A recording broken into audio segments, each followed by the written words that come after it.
Hello बच्चों, स्वागत है हमारे यूट्यूब चैनल फिजिक्स विद के उत्तम में। और आज हम लोग 12th क्लास की फिजिक्स में चैप्टर नंबर 9 का लेक्चर नंबर 5 पढ़ेंगे। और आज का टॉपिक हमारा है गोलीय उत्तल पृष्ठ पर अपवर्तन का सूत्र। इसको इंग्लिश में हम लोग कह सकते हैं कि formula of reflection eight A spherical convex surface. तो ये उत्तल पृष्ठ पर भी अपवर्तन का सूत्र होता है और अवतल पृष्ठ पर भी अपवर्तन का सूत्र होता है। तो हम लोग आज निकालेंगे उत्तल पृष्ठ पर अपवर्तन का क्या सूत्र होता है। तो शुरू करते हैं। तो हमने इसकी थ्योरी थोड़ी सी लिख रखी है ताकि वीडियो लंबा ना हो। तो पहले इसको समझ लेंगे, हम चित्र के माध्यम से पहले समझेंगे, उसके बाद थ्योरी भी इसकी समझ लेंगे क्या लिखी है। तो पहले हम ये मान लेते हैं कि एक हमारे पास उत्तल पृष्ठ है, यानी ये कह सकते हैं कि एक कांच का एक टुकड़ा लिया है। इस प्रकार से एक ठोस कांच का टुकड़ा है, उसके एक सिरे को गोली बनाया गया और गोली इस प्रकार से बनाया गया है कि वो उभरा हुआ हो, यानी उत्तल पृष्ठ हो। यानी ये एक उत्तल पृष्ठ हो गया, जिसके मिडिल पॉइंट को हम लोग कहते हैं ध्रुव। और इस पृष्ठ का जो वक्रता केंद्र होगा वो हम मान लेते हैं सी। ध्रुव और वक्रता केंद्र को मिलाने वाली रेखा ये कहलाती है मुख्य अक्ष। ठीक है, यानी ये पूरा कांच का बना हुआ है।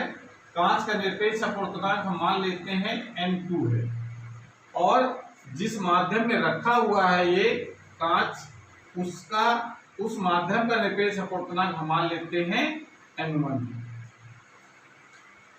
ये जो N1 है ये हमारा है विरल माध्यम,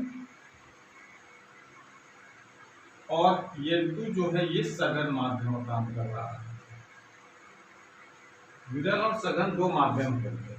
सघन माध्यम का उत्तल पृष्ठ बना हुआ है, और वो उत्तल पृष्ठ एक ऐसे माध्यम में रखा है जिसका निरपेक्ष अपवर्तनांक है N1, और वो विरल माध्यम है।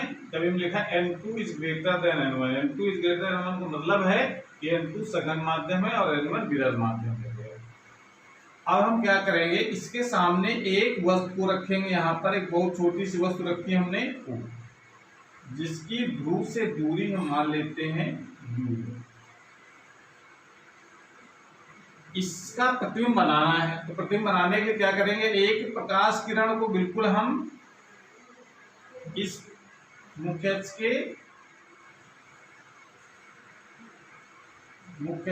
के ऊपर से होते हुए डालेंगे। और ये जब जानते हैं कोई प्रकाश किरण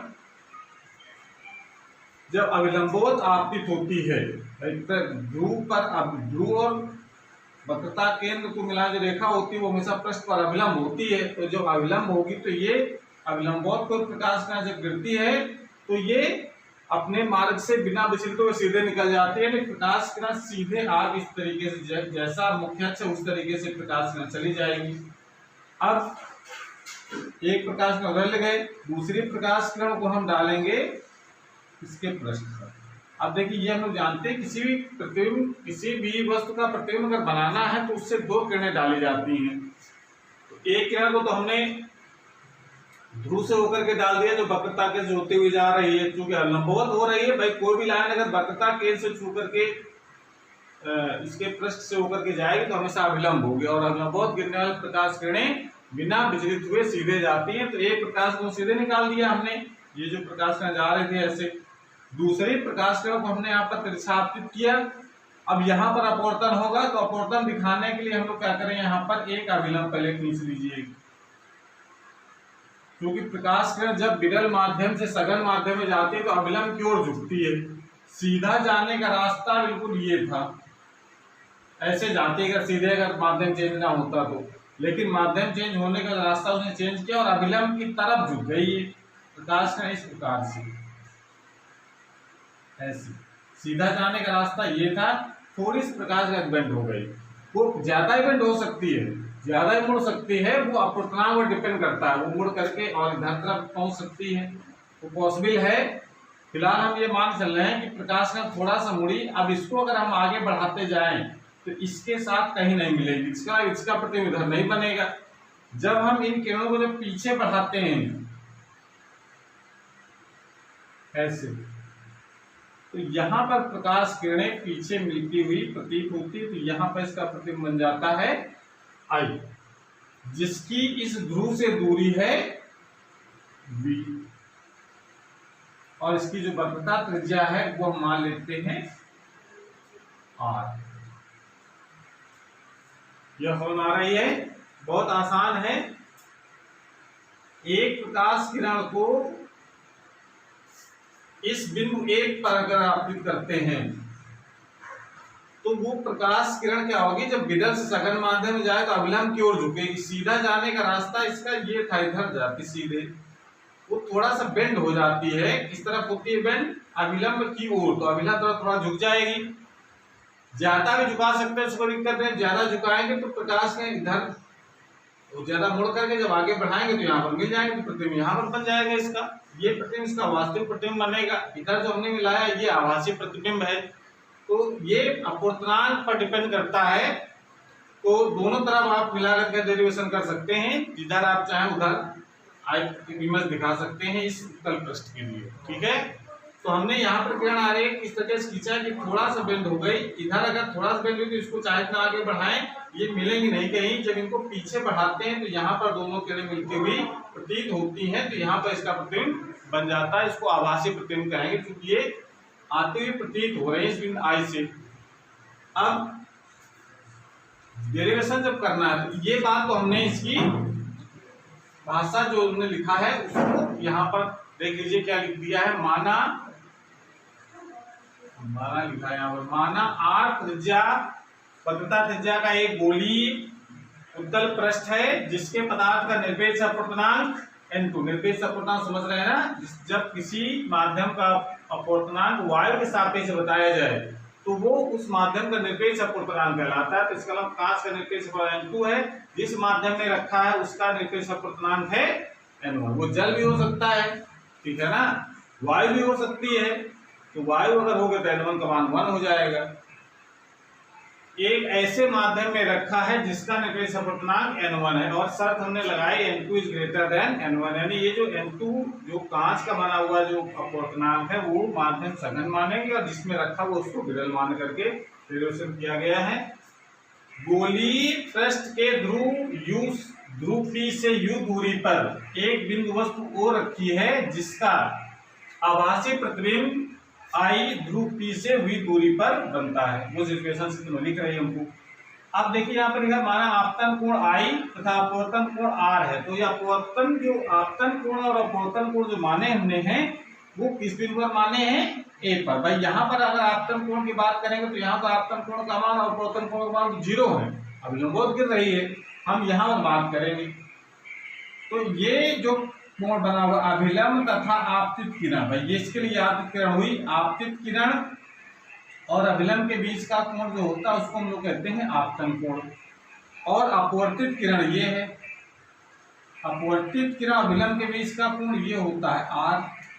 अब देखो हमने ध्यान दो, इसमें ये किरण को हमने सीधे पीछे बढ़ाया, और इस किरण को, ये जो किरण है ये अभिलंब जो खींचा हमने, ये एक लाइन है और एक ये हमने किरण को पीछे बढ़ाया, जिसका दो रेखाएं एक दूसरे को काट रहे हैं। ये अगर r है तो ये कोण भी हमारा r हो जाएगा, शीर्षाभिमुख कोण है।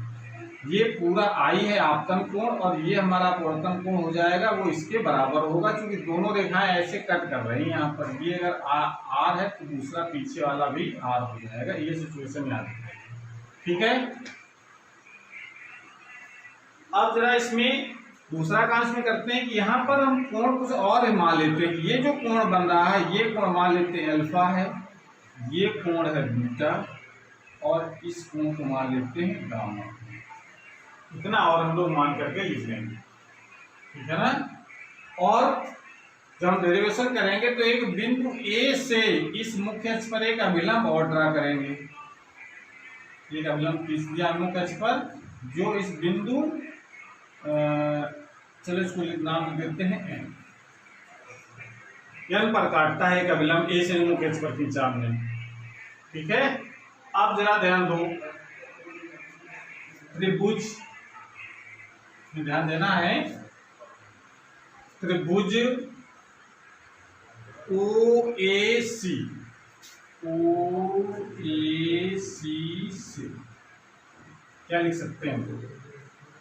OAC ये त्रिभुज जो दिख रहा है उसमें देखो ये जो कोण बना हुआ है ये बहिष्कोण है और ये दो उसके अंतः कोण बने हुए हैं और जानते हैं कि बहिष्कोण का जो मान होता है वो दो अंतः कोणों के योग के बराबर होता है।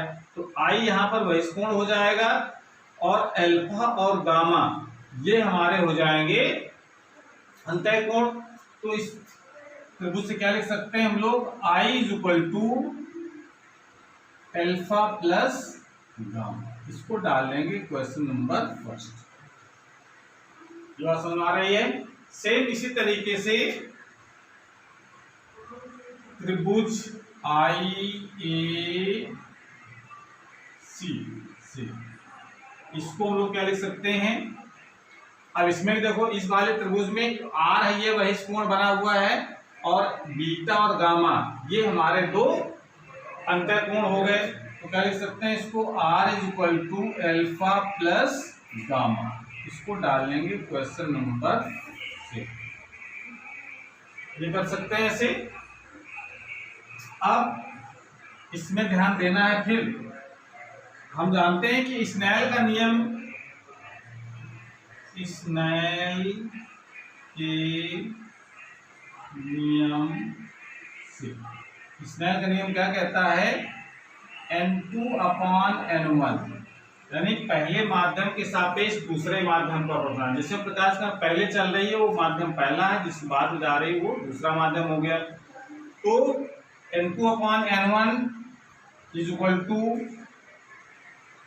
sin I बटे sin R, ये लिख सकते हैं। अब यहां पर एक कंडीशन लगानी है कि यदि,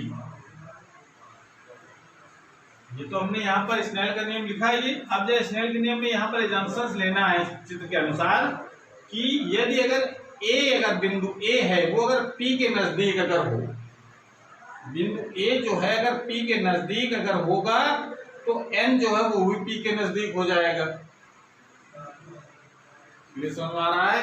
तो इसका मतलब है जब एक A जब P के जब बहुत नजदीक होगा तो N भी P के नजदीक हो जाएगा और दूसरी चीज क्या होगा कि I और R के जो मान होंगे वो भी बहुत कम होंगे। जैसे जैसे A को नजदीक लाएंगे P की ओर, I और R के मान भी घटेंगे। समझ आ रहा ना? जैसे वाले यहाँ पर इसको हमने इस प्रकार यहाँ डाला तो अभिलंब जब खींचेंगे इधर जाएगा तो ये जो कोण बनेगा यहाँ पर ये बहुत छोटा हो जाएगा।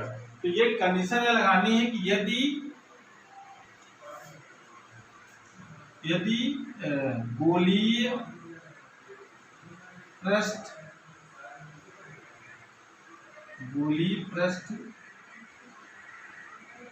पर बिंदु A ध्रुव P के समीप है तो, अगर मान लेते हैं कि गोलीय पृष्ठ पर बिंदु A ध्रुव P के समीप है तो I तथा R के मान बहुत छोटे होंगे।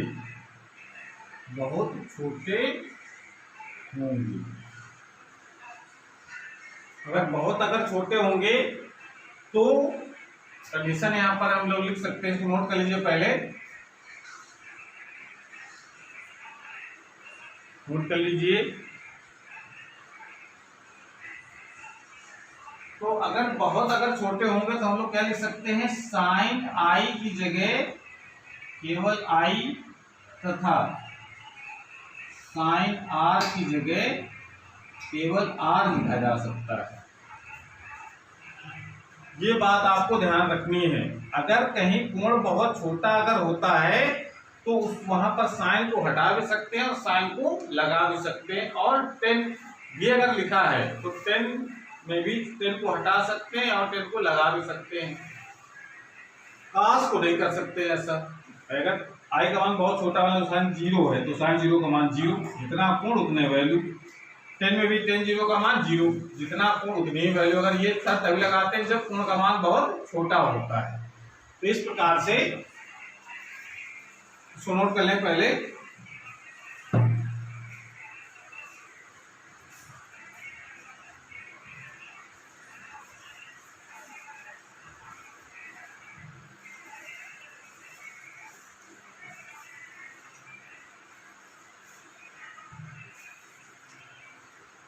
उसके बाद ये जरा कंडीशन ऊपर लगा देते हैं तो क्या बन जाएगा,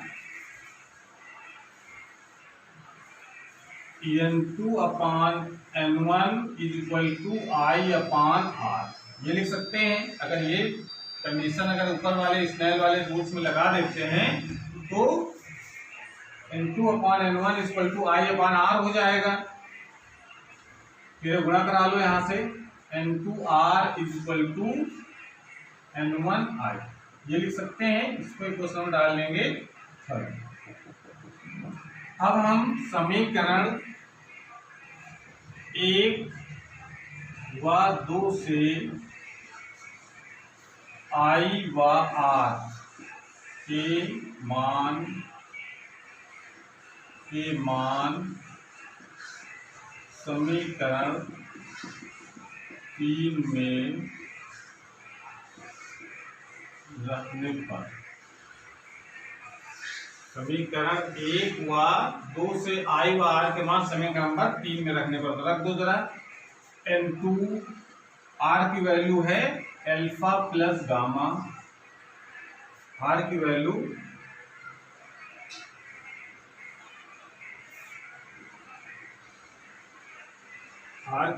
एक मिनट यहाँ पर गड़बड़ लिख गया है। R देखिए यहाँ पर ये R है तो इसके लिए बीटा प्लस गामा होगा, सॉरी यहाँ पर बीटा प्लस गामा, करेक्शन कर लीजिए। बीटा प्लस गामा हो जाएगा तो इक्वल टू n1 की जगह n1 रहेगा, I की जगह कितना हो जाएगा अल्फा प्लस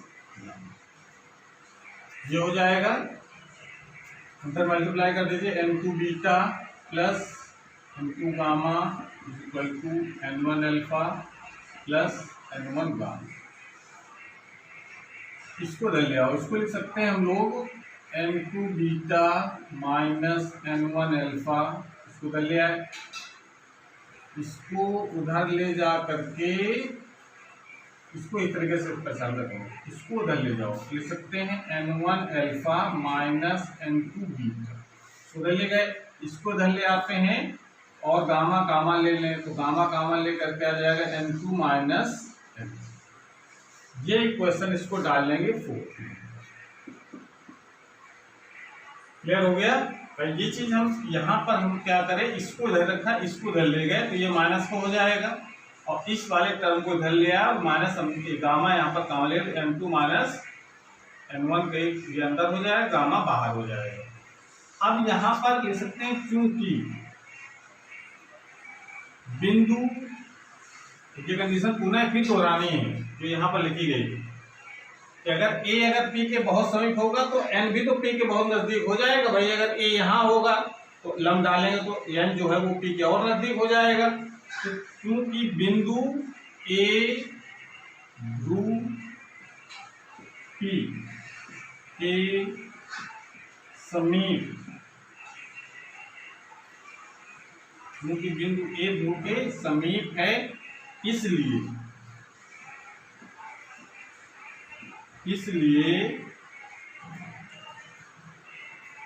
बिंदु N ध्रुव P के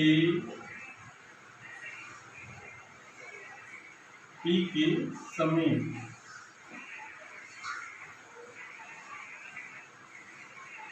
ये कंडीशन अगर लगा देते हैं तो A अगर P के बहुत नजदीक अगर हो जाएगा तो जो N है वो और घिसा करके P के पास आ जाएगा। यदि जो दूरी हम N से जो पढ़ेंगे P के नजदीक होने का वो दूरी हम P से पढ़ने लगेंगे, क्योंकि जो दूरियां सभी हम जो है ध्रुव से पढ़ते हैं। इसलिए हमने इसको ये जंक्शन लिया है कि N अगर ध्रुव के बहुत पास हो जाएगा तो जो दूरी हम NC या NI अगर लिख रहे हैं तो उसको हम P से मेजर कर लेंगे। इस वजह से ये कैल्कुलेशन लिया गया है। और दूसरी बात, अगर ये ध्रुव के बहुत समीप अगर हो जाएगा बिंदु A, तो अल्फा बीटा गामा के मान भी बहुत कम हो जाएंगे। और जब अल्फा बीटा के मान अगर बहुत कम होंगे तो अल्फा की जगह हम लोग 10 अल्फा लगा सकते हैं।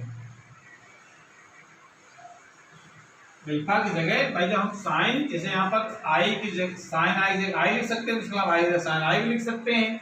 उसी प्रकार से अगर 10 अल्फा की जगह अल्फा लिख सकते हैं तो अल्फा की जगह 10 अल्फा भी लिखा जा सकता है। दोनों तरफ से ये बात सही होती है, लेकिन ये सब बात तभी सही होती है जब कोण का मान बहुत छोटा हो। तो कोण छोटा करने के लिए हमने ये जंक्शन दिया है कि ए अगर ध्रुव के बहुत पास हो जाए तो ये पॉसिबल हो जाएगा कि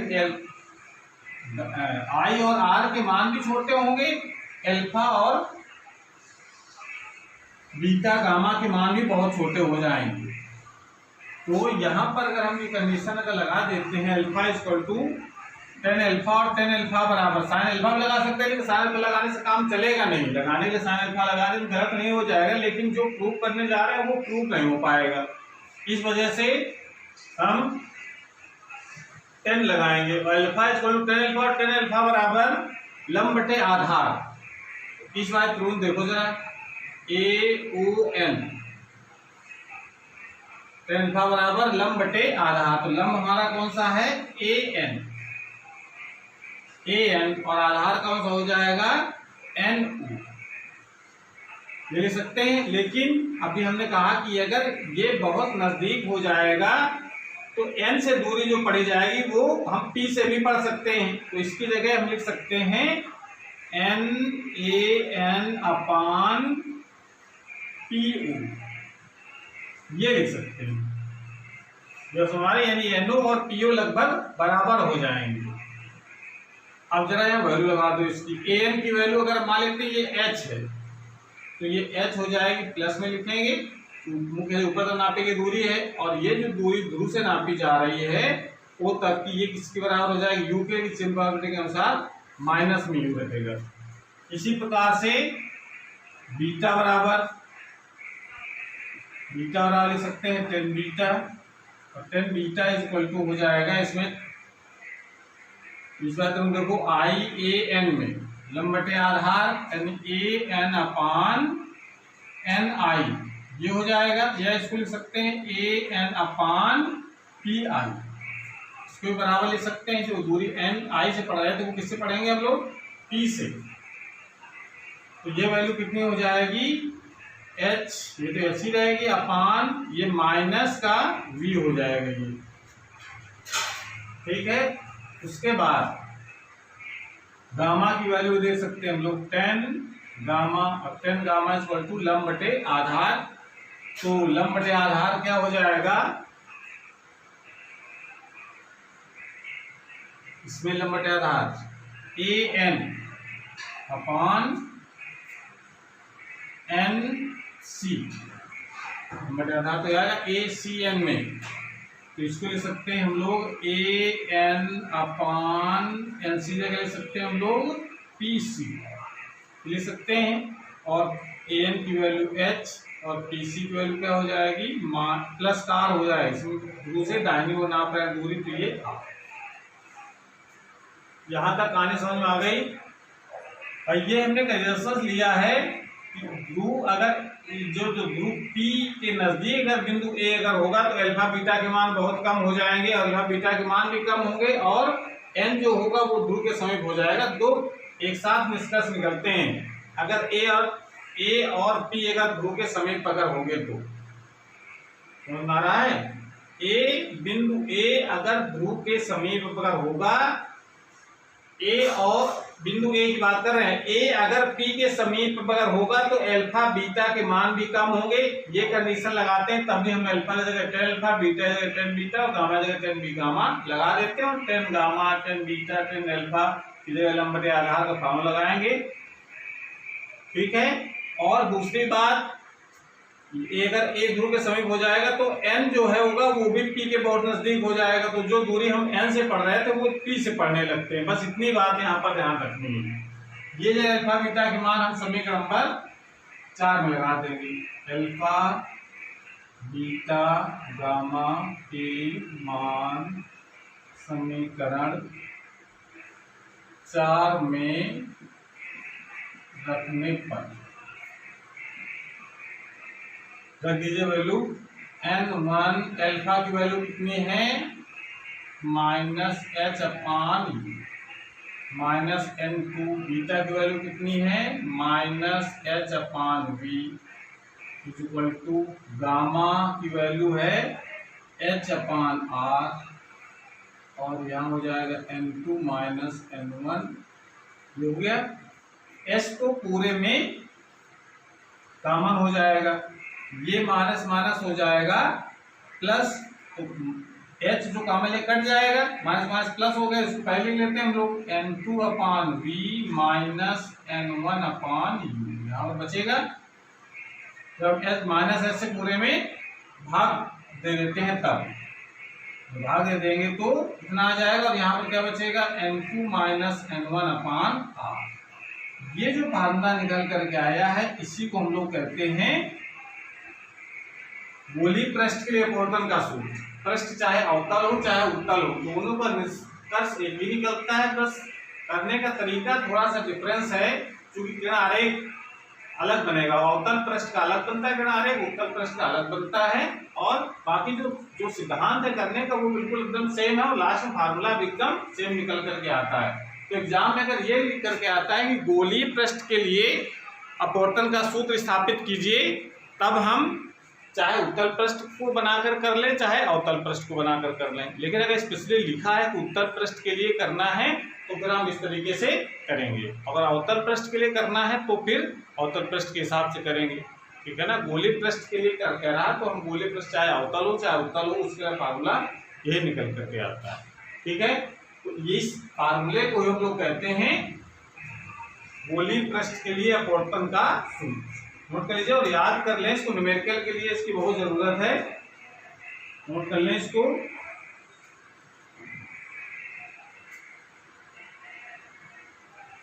नोट कर लिया। उसके बाद इसको थोड़ा सा और आगे बढ़ाते हैं। फार्मूला तो है हमारा ये, इसको थोड़ा सा अगर हम बढ़ा देते हैं तो देखिए इसमें एक नया रूप इसका आ जाता है इस फार्मूले का। वो रूप कौन सा आएगा, ये अगर हम लिख रहे थे n2 n1 है ये, और ये कौन सा माध्यम है विरल माध्यम। अगर इस बात n1 n2 लिख करके हम कहा जाए विरल माध्यम के सापेक्ष सघन माध्यम का अपवर्तनांक n है, तब क्या बनेगा। तो इसी के आगे देखो, मान लेते हैं यदि विरल माध्यम की सापेक्ष सघन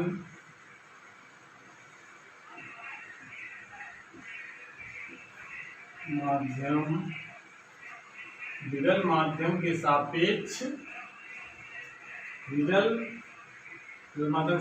सघन माध्यम का अपवर्तनांक n है, तो n इक्वल टू क्या लिख सकते हैं n2/n1। ये हम लोग स्नेल के नियम में पढ़ चुके हैं। ये जो n अगर विरल माध्यम सघन माध्यम का अपवर्तनांक लिखा है, इसका मतलब सघन माध्यम के निरपेक्ष अपवर्तनांक ऊपर लिखेंगे, विरल माध्यम के निरपेक्ष अपवर्तनांक को नीचे लिखेंगे, तो विरल माध्यम के सापेक्ष सघन माध्यम का अपवर्तनांक आ जाएगा। अगर ऐसा दे रखा है, मान लीजिए वायु है, ये कांच है, तो कांच का अपवर्तनांक वायु के सापेक्ष दिया तो सीधे n की वैल्यू हम लगाएंगे, तो n2/n1 इसको हटा दिया जाएगा। कैसे हटाएंगे उसका तरीका देखो। इस वाले जो क्वेश्चन नंबर इसको डाल लेते हैं 5 नंबर। ठीक है। इसको डालो समीकरण 5 से क्या लिख सकते हैं, इसको देखो। इसमें हम करें क्या, n1 से पूरे भाग दे दें। जब भाग दे देंगे तो n2/n1/v माइनस यहाँ तो 1/u हो जाएगा। जब भाग देंगे तो n1 से n1 कैंसिल हो जाएगा। यहाँ पर लिख सकते हैं n2/n1 माइनस 1/r। n2/n1 जगह लिख सकते हैं n, तो इसको इस प्रकार से लिख सकते हैं n upon V minus 1 upon U is equal to n minus 1 upon R. ये फार्मूला भी बहुत इंपॉर्टेंट है, बोर्ड एग्जाम के दृष्टि से तो बहुत ही दोनों फार्मूले इंपॉर्टेंट हैं। चाहे अगर गोलीय प्रश्न के अपवर्तन सूत्र आता है तो चाहे ये वाला फार्मूला निकालिए चाहे ये वाला फार्मूला निकालिए, दोनों अपवर्तन के फार्मूले हैं। तो इसको याद भी कर लेना है, न्यूमेरिकल में इसकी जरूरत पड़ेगी, ठीक है। तो इसी को हम लोग कहते हैं अपवर्तन का सूत्र, अपवर्तन का सूत्र, और ये भी अपवर्तन का सूत्र है।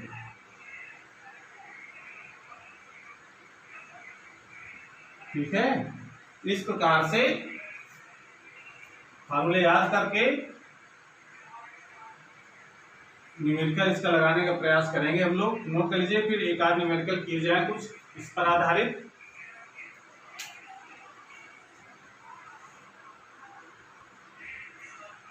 प्रश्न है हमारे पास कि चित्र के अनुसार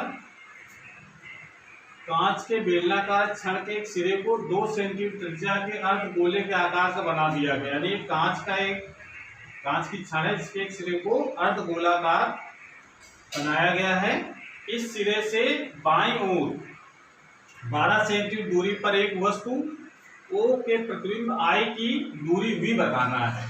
ये जो अर्धगोलाकार कैसा उत्तल पृष्ठ है, ये उत्तल पृष्ठ पर उसके ध्रुव से 12 सेंटीमीटर दूरी पर एक वस्तु रखी है, ठीक है ना, और उसका जो प्रतिबिंब बनता है वो I है। चित्र बना हुआ है इस तरीके से, तो V का मान बताना है, प्रतिबिंब कितनी दूर बनेगा इसका।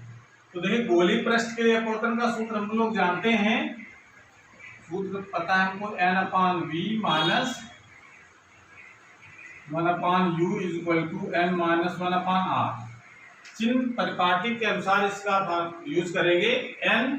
अब देखिए यहाँ पर सबसे महत्वपूर्ण चीज ध्यान देने की है कि जो हमने फार्मूला जब बनाया था तो ये माना था प्रकाश किरण विरल माध्यम से सघन माध्यम की तरफ जा रही थी, लेकिन अब प्रकाश किरण देखिए यहाँ पर चित्र के अनुसार क्या है, प्रकाश किरण कांच से वायु में जा रही है, दर तरफ वायु है, वायु कांच से वायु में जा रही है। इसका मतलब है कि यहाँ पर जो अपवर्तनांक हम यूज करेंगे n, वो कांच के सापेक्ष वायु का अपवर्तनांक होना चाहिए, होना चाहिए।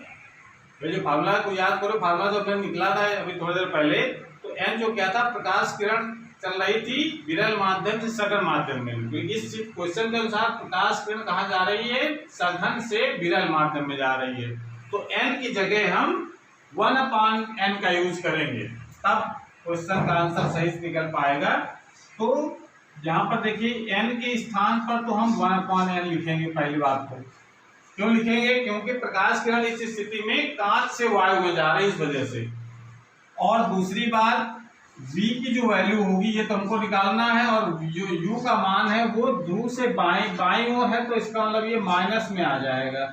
और जो उसकी वक्रता त्रिज्या जो होगी, इसको अगर गोला बनाएंगे तो ऐसे बनेगा, इसका केंद्र इधर कहीं होगा, ध्रुव से बाईं ओर ये भी होगा, तो इसको भी माइनस में। वक्रता दे रखी है 2 सेंटीमीटर, 2 सेंटीमीटर ये इसकी वक्रता त्रिज्या है।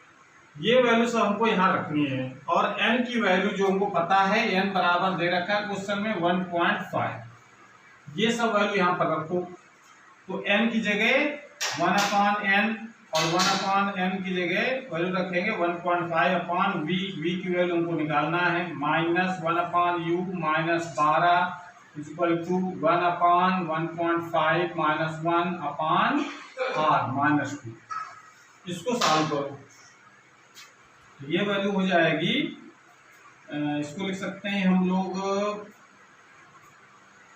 1/1.5 v माइनस माइनस प्लस हो गया 1/12 इक्वल टू, इसको क्या लिख सकते हैं हम लोग, माइनस का 0.5 बचेगा, 1.5 में से 1 गया 0.5 अपान 1.5 इंटू 2, ये तो बचेगा। इसको जरा और सॉल्व करो। तो इसको सॉल्व करने के लिए देखो यहाँ पर लिख सकते हैं हम लोग 10/15, हम कम करें 10/15 v हो जाएगा। तो इसको उधर ले जाओ, यहाँ से दशमलव दशमलव खत्म हो जाएगा, दशमलव से दशमलव खत्म, 5 यहाँ 15, यानी 1/6 आया माइनस का 1/,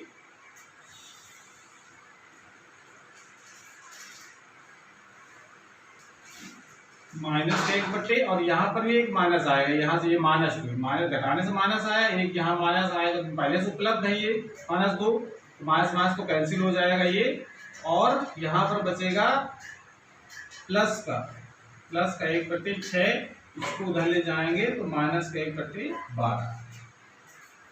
और थोड़ा आगे बढ़ो तो ये हो जाएगा 2/5 5 15 v इक्वल टू, इसको सॉल्व करोगे तो कितना हो जाएगा, यहाँ पर 1/12 आएगा। इसको जब सॉल्व करोगे तो 1/12, 2 को जोड़ा कर लो, 2 - 1/12, 2 - 1 1/12, तो v इक्वल टू कितना हो जाएगा, तो 2 × 12/3, फिर गुणा करा करके v इक्वल टू निकालोगे कितना आ जाएगा, 3 × 12, v इक्वल टू कितना हो गया 8 सेंटीमीटर। ये इसका आंसर हो जाएगा, यानी प्रतिबिंब जो है वो दाहिनी ओर बनेगा ध्रुव से। प्लस में आया, ये बात बता रहा है, प्लस में आ रहा है, इसका मतलब है कि ध्रुव से दाहिनी ओर बनना है प्रतिबिंब, जिसकी दूरी है 8 सेंटीमीटर। ठीक है, नोट कर लीजिए इसको। तो इस प्रकार से ऐसे क्वेश्चनों करना, ध्यान रखना, प्रकाश के अगर यही वस्तु अगर यहाँ प्रतिबिंब यहाँ रखा होता, सॉरी यहाँ पर वस्तु रखी होती, फिर कहता प्रतिबिंब कहाँ पर बनेगा, तो प्रकाश किरण वस्तु से चलती है, हमेशा वस्तु चलती है, तो प्रकाश किरण जिधर से चलेगी उसके सापेक्ष जिधर जाएगी उसका अपूर्णांक यहाँ पर लिखते हैं हम लोग फार्मूले में। समझ में आ रहा है? या तो तरीका दूसरा ये भी है कि हम जो N2/V - 1/U = N-1/R, इसको भी इस तरीके से इसका यूज कर सकते हैं।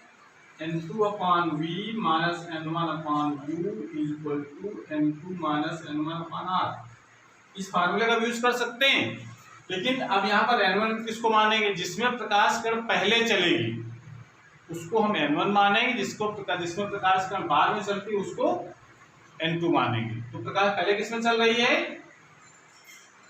कांच में, तो इसका मतलब इस जो यहाँ पर जो N1 जो लिखा है उसको हम मानेंगे 1.5, और N2 ये वायु के लिए N का मान कितना हो जाता है 1, तो यहाँ पर ये हमारा ये N1 का काम करेगा और ये N2 का काम करेगा, तो फार्मूला इसमें रख दीजिए, तब भी वही आंसर आ जाएगा। N2 = 1/V माइनस N1 की वैल्यू कितनी है 1.5 U निकालना हमको है, U दिया हुआ है -12 = N2 की वैल्यू है 1 माइनस N1 की वैल्यू है 1.5, तो यह है -2। इसको सॉल्व करो तो 1/V = ये माइनस प्लस हो गया ये, और यहाँ पर 0.5 और यहाँ पर आ जाएगा 0.5 आएगा, यहाँ पर माइनस का आएगा और यहाँ पर माइनस होने से प्लस हो जाएगा, और /2 इसको उधर ले जाएंगे तो ये माइनस का हो जाएगा, ये हो जाएगा 1.5/12। इसको जरा सॉल्व करो कितना आएगा, दशमलव खत्म कर लेते हैं, दशमलव खत्म कर लें तो ये हो जाएगा 5/20, और यहाँ पर अगर 5/20 और यहाँ पर इसको सॉल्व करें, ऐसे सॉल्व करो, अगर 6 का ऊपर से गुणा करा लेते हैं तो 6 × 5 = 30, 3 हो गया, माइनस इसमें 1.5/12, ये ऐसे लिख सकते हैं इसको एलसीएम लेकर के, तो ये वैल्यू हो जाएगी, ये वैल्यू कितनी हो सकती है 1.5/12, ये हो सकता है। तो v = कितना हो जाएगा, v = हो जाएगा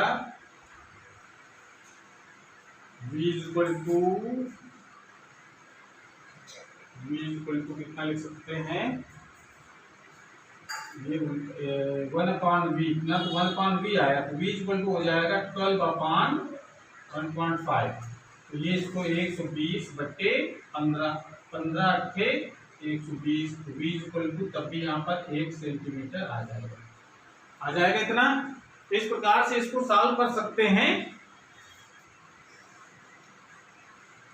तो चाहे ऐसे करिए चाहे उस तरीके से करिए, दोनों तरीके से आंसर सेम आएंगे। बस ध्यान रखना फार्मूला हम ये वाला यूज भी कर सकते हैं, लेकिन ये यूज करते समय ये नहीं पता चलेगा हमको कि n1 n2 किसको मानेंगे। तो ध्यान रखेंगे हम उसको n1 माने जिसमें प्रकाश का पहले चलेगी। तो प्रकाश का हमेशा वस्तु चलती है, तो ये प्रकाश का चल रही तो ये n1 हो जाएगा, जिसमें जाती वो n2 हो जाता है। तो उसके आधार पर इसको हम सॉल्व कर सकते हैं। ठीक है, तो इस प्रकार से ऐसे क्वेश्चनों को आप करने का प्रयास करेंगे। तो आज क्लास हमारी पर समाप्त होती है, शेष अगली क्लास में लोग पढ़ेंगे। और अगली क्लास में जो हमारा जो टॉपिक होगा वो होगा लेंस। लेंस किसे कहते हैं और लेंस के प्रकार कितने होते हैं, और उस पर आधारित कुछ परिभाषाएं हैं जिनको जानेंगे हम लोग कि प्रकाशीय केंद्र क्या होता है, लेंस के फोकस कितने होते हैं, वो कैसे हम लोग किनारे होकर खींचते हैं। तो ये सब कुछ हम लोग अगले वाले वीडियो में पढ़ेंगे। तब तक पढ़ाई करते रहिए। अगर चैनल में अगर नए हैं तो चैनल को सब्सक्राइब जरूर करें, जिससे जो नए वीडियो अपलोड हो उसकी नोटिफिकेशन आपके पास सबसे पहले पहुंच जाए। पढ़ाई करते रहिए। Thank you.